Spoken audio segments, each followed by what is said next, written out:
We are back. It's another installment. Oh, we got some buddies in the background. Eric and little Eric. What's going on, dude? What's happening over on your end of things? Yeah. Oh, man. I'm gone for a little bit, and you already have a grown-up kid? That's crazy. We're doing this episode. Colton's helping me with this one. Yeah. He's going to be chiming in from time to time on what we're talking about here. So, nice. We're just going to roll with it, and we're going to see what's going on, man. So let's the talk average about way that what we do. Yeah, we're going to it. talk about what we do on Average Sports. That is the show you haven't tuned into, by the way. Thanks for pulling this episode off the shelf and seeing what we're about. What we're not talking about, though, is, boy, the Big Ten and their problems. Moving on. Nah, man. A little too serious for us. Yeah. Next topic. Did you check out the golf tournament? Hey, you know what? It's here in our hometown, St. Louis. Yeah. It has been an incredible PGA Championship. I did watch a decent amount of it today, and congratulations to Mr. Brooks Koepka. Winning, two majors this year, the U.S. Open and the PGA Championship. I don't remember what he won from the USA Open, but he took home $10.5 million from the PGA Championship. That's incredible. He's got big paydays. Yeah, that guy.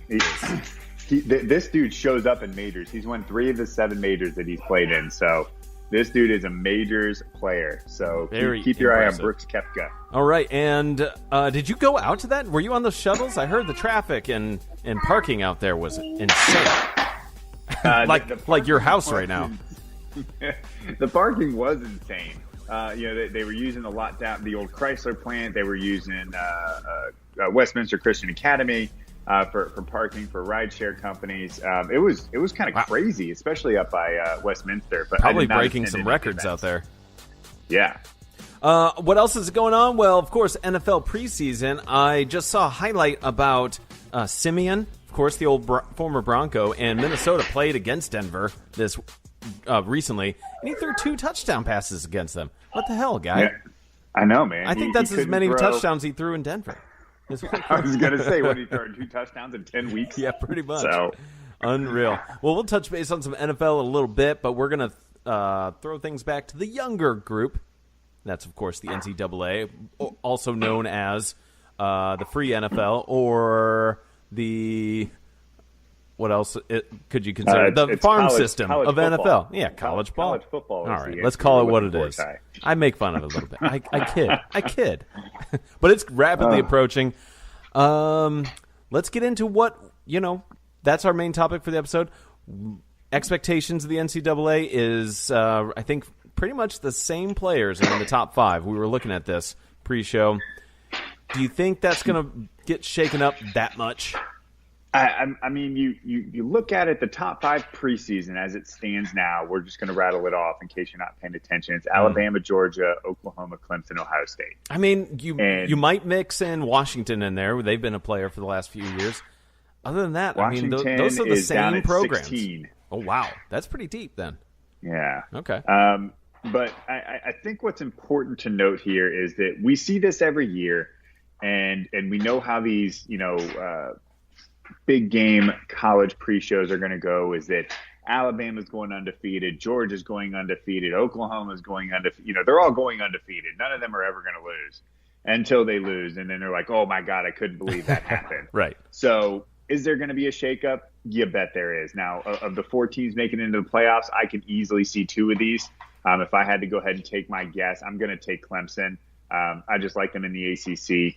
And quite frankly, I think I'm going to it's tough to say whether you're going to take Alabama or Georgia. So I'm going to take Oklahoma. I don't know that anybody's really beaten them in the Big 12 either. So I think those are two teams that have a little bit of an easier path to get to the finals. SEC, as always, is typically going to kind of beat up on each other. But I think what we really wanted to talk about was anything from like 6 on down. And who do you have that might be jumping up into one of those spots? Well, I wouldn't give up on Miami from what they were doing last year. It's just that, I like that. Are they going to be consistent enough to keep the wins going? Man. And then, you lost 2 games this year, or you lost 3. You're not going to be in the playoffs. That's all it is. Yeah, so, they were a crazy team last year. They skate by on a few wins, and then they showed up in their I think it was a top 5 showdown at the time against Notre Dame, and they absolutely destroyed them. They looked like they were headed straight to the playoffs, and then they bombed against, I think, Pitt, Clemson, and another team. Yeah. They lost their last 3. Hey, and don't give up on Auburn either. They were 10-3 last year. They did beat Alabama. So yeah, I think Auburn's a good sleeper too, man. Yeah, I like absolutely. where your head's at today, man. Oh, I'm focused. I like where your head's at today, dude. I've been. We took a hiatus. We haven't done an episode in a while, so I've been studying for you, Eric. That's good, man. That's good. So I got a question here for you. So, okay. As we're looking down the list, there's a team I see in the top 25 of a school that you attended. What do you think about those South Florida Bulls, baby? 10-2 last year, number 21 coming into the season. I know, and they how they going to do? You know, and I will say they set an NCAA record last year for the consecutive number of games where I think they scored 35 points or more. It's unreal. It's unreal, but that means they're totally reliant on their offense. If they stay weak on defense, because they still didn't win everything. They didn't win out. In fact, they didn't even win their conference. That went to UCF, who was also undefeated. So Florida is stacked right now with some good schools. Yeah, solid programs. I wouldn't be surprised. I think also you look at the probability, it's fair to say that a Florida team can finish in the top 5 by the end of the year. Yeah, I'd go with that. Very fair. Another big sleeper I got one from the Big Ten that's not one of the drama mama schools right now, and I'm going to take Wisconsin as a possibility to sneak up in there for sure. That. Drama mama. Yeah, I think that's a pretty good one too. So I think that's one that I got potentially jumping up into the sleeper picks there. So okay, cool. Yeah. Well, and the season's, I mean, again, coming up rapidly. I think the first game's coming up August 25th and August 30th. Those are going to mix in. I'll tease this on the matchup I prefer toward the end of the episode. But let's keep things rolling here. We have the dog days of summer. I think we can spend a little more time on our lightning standings. We're going to do a slow rolling thunderstorm rather than hit everything real fast. We're going to talk about the wild card teams going on that are in contention, rather, for the wild card in the MLB. It's looking real interesting in the National League. So with that in mind, I'm going to hand it off to you for the American League. Let's discuss what's happening, wild card standings. Yeah, so when you look at the wild card standings, it's the East is decided, the Central is decided. Really, you're looking at the West. Well, let me stop you right there. Hold on, Eric. Sorry. Yeah. That you think Boston's for sure taking the East? Yeah, they're up 9.5 on New York. There's no way. All right, I'll take that. No way. Okay. Not happening. But you look, you got the West. There's 3 teams there within 4 games. So I think you could see a shuffle there. And I wouldn't be surprised that at least 1, potentially 2 of those teams are going to make it. But let's kind of dive into it. So New York is actually the number 1 wild card team. They're up 4.5. So it's going to be really tough for 2 of those West teams. It's going to be tough to top them. Right. It's really a battle for that second wild card, which is Oakland and Seattle. And they're a game and a half apart right now. They're obviously in the same division. So as we come down the stretch, their games together are really going to be super, super important for them. So beyond that, you got Tampa Bay 10 back. It's done. So it's New York Yankees, Oakland Athletics, Seattle Mariners. That's where we're at in the American League. So between those two, and maybe Oakland catches up with the Yankees, but does that make much of a difference? If anything, you could see that Oakland, Seattle trade places again with that 5-game lead that New York has. They're probably going to make it. It was disappointing to see the Angels come out strong, and they're a 500 team now into August. They're not going to make it. Even Tampa Bay has a better record than them right now. So it's a little weak for the rest of the teams. Everyone else is stacked for those the top 5-6 teams in the American. So let's talk about the National League. It's looking real promising for some good baseball, and some great matchups are coming up through the rest of August and, of course, into September. That's where things are going to really get exciting.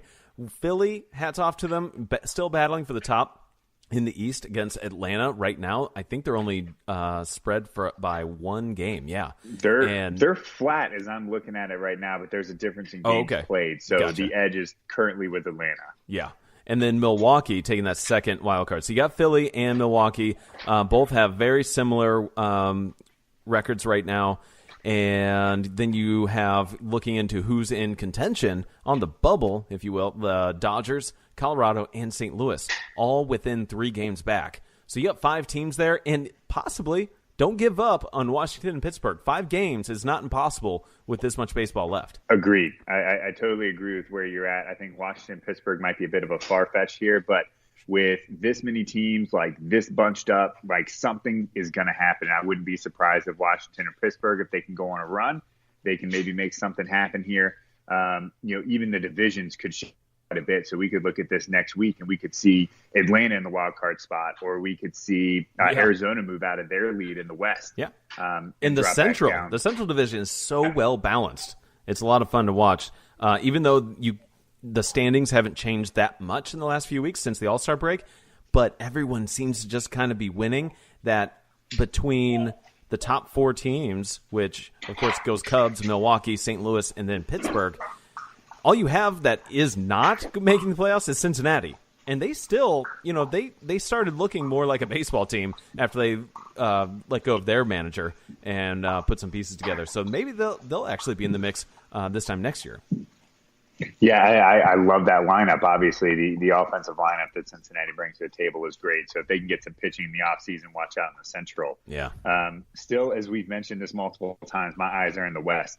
Arizona leading the division, but then Los Angeles is a game back of them, 1.5 for the Rockies and 6 for the Giants. And then you look over at the wild card, and it's just as tight there for them to hop in there and make the playoffs. So I mean, it's 5 teams within 2.5. Right up there at the top. So it's a super exciting race down to the end there, especially in the National League. I love it.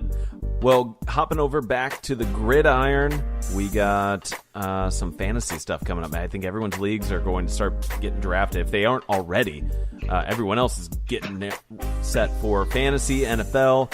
I wanted to talk about, in case no one's really been keeping a close eye on the rookies of this year, because that was back in April. I personally don't get that much into the NFL draft.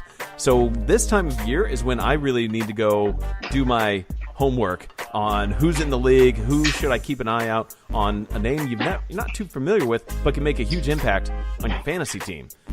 So who you got as far as the best rookie this season who can put up some real fantasy points? I think that this one, especially in a PPR league, you have to look at the number 2 overall pick, Saquon Barkley out of Penn State, going to the New York Giants. Okay.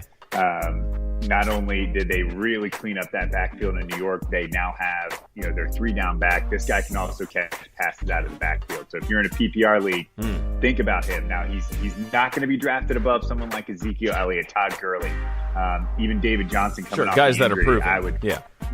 I would be surprised if he goes above even someone like David Johnson, who's coming back from that injury. But Saquon Barkley is going to be someone kind of in that second round, maybe late second, early third, that you can probably scoop up and really count on to be a huge piece to your team, especially if you're in a PPR league. Really look out for this. They added some improvements there to the offensive line as well, too. So I think New York's backfield, Saquon Barkley, that could be a huge pickup for anybody right there. Who do you got? Well, I'm leaning toward receiver, because I have always been in PPR leagues, in particular with you, Eric. And that's right. It's always fun beating you, too. And I will say that's been our track record. Yeah, I just want to put that out there. Calvin Ridley on the Atlanta Falcons. That kid's looking good. And I just watched a little interview about him. The guy's pretty seasoned. He's coming into the league at 23 years. He's been in some big games. He's been playing ball for a while. And he's got some solid hands. And then when you're on the field, guys like Julio Jones and Sanu out there, man, come on. He's going to destroy. He could cut some stuff up out there in Atlanta. And a high octane offense. Yeah, I think that's a super good pickup there for a wide receiver. Obviously he's not going to be your number 1. But he's a number 2 receiver that's going to play on the outside across from Julio Jones. He's not going to get that double coverage. Mohamed Sanu is going to be going across the middle in the slot now. He's going to move back inside. This is a huge pickup for them because they spread that ball around a lot. I like those picks there, Eric. Saquon Barkley, again, Calvin Ridley. I like receivers, though. They're kind of light up. I've never been that good with a running back.